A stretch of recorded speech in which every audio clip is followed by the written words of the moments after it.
Here is where the stars meet the earth, where an invisible thread separates and connects time, where everything starts and where everything ends. Here is where the horizon begins. But what is the horizon? It's not just a matter of perspective. It's a simple line, a thin one, yet it holds everything. It's a place in our minds where imagination begins and possibility takes shape.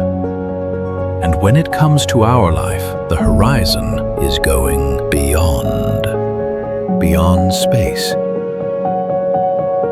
beyond time, beyond imagination. New higher horizon, beyond what you see.